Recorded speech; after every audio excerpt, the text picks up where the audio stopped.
On the calcareous slopes of Monte Pucci, near the terminus of the Gargano Railways and not far from the 17th century coastal tower of the same name, lies an impressive and fascinating necropolis that has captured the attention of many researchers.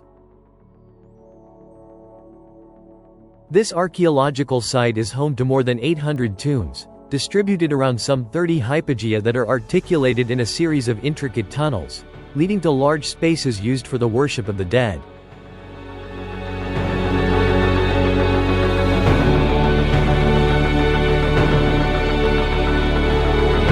The ancient custom of burying the dead in artificial caves dug into the rock, often using pre-existing natural cavities, has deep roots in the Gargano, probably dating back to the Neolithic period and continuing into the Iron Age. With the advent of Christianity, this tradition rekindled strongly, evolving further.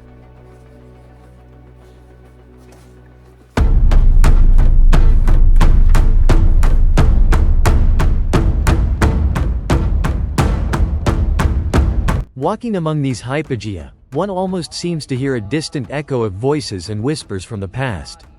The tombs, carefully carved into the hard rock, vary in style and complexity. From simple rectangular loculi to more elaborate baldachins, each burial tells a unique story, a fragment of life and death intertwined with the legends of the Gargano.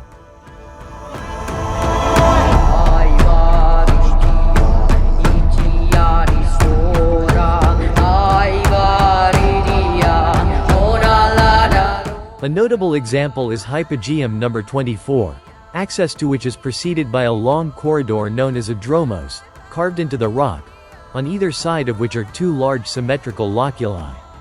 Inside, several earthen and archosoleum loculi can be seen, with fragments of the covering tiles still present.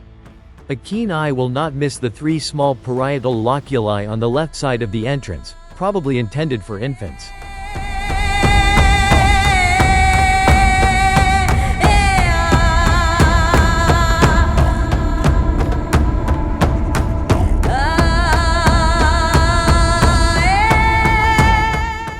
But it is Hypogeum number 1, or the Cave of 100 Columns, that elicits particular architectural wonder. This name probably derives from the four monumental baldachin burials that dominate the central space of the cavity, suggesting that they were intended for prominent figures. Small chapels used to excavate various burial niches develop along the walls. Signs such as a cross and a Christogram suggest an early Christian presence.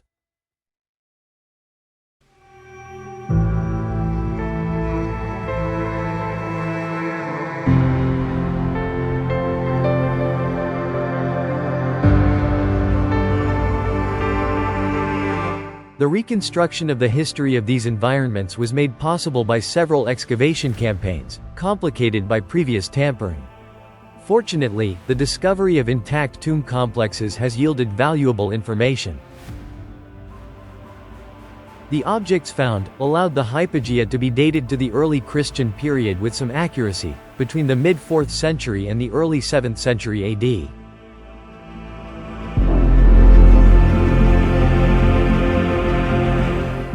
But how can one explain the existence of such a vast necropolis without any evidence of ancient habitation centers nearby? Some speculated that the cave complex housed the bodies of religious from a monastery near Peschici, since the nearby plain of Calenella inherited its name. Hypothesis, however, that is not reflected in the skeletal remains, which show a balanced representation of sexes and ages. There were probably more or less stable settlements in the plain, which over time, were buried several times due to frequent flooding.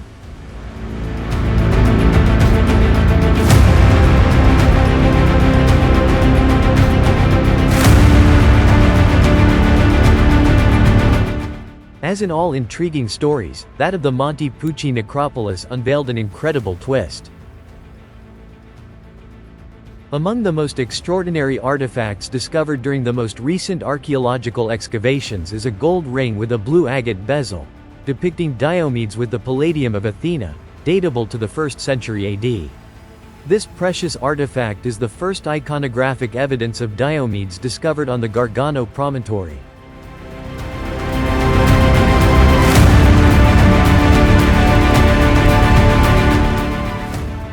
The connection between this heroic figure and Dania is deeply rooted. Ancient chronicles narrate that his first contact with this land occurred when he landed on the Tremiti Islands.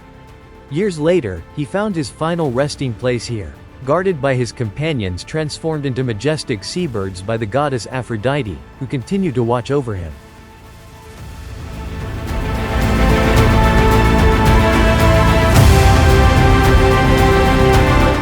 A most valuable element that somehow brings the myth closer to the more tangible reality of our extraordinary past. This necropolis, with its tombs and hypogea, is more than just an archaeological site. It is a portal to ancient times, a place where history and legend intertwine, revealing the secrets of a civilization that knew how to transform stone into memory and devotion.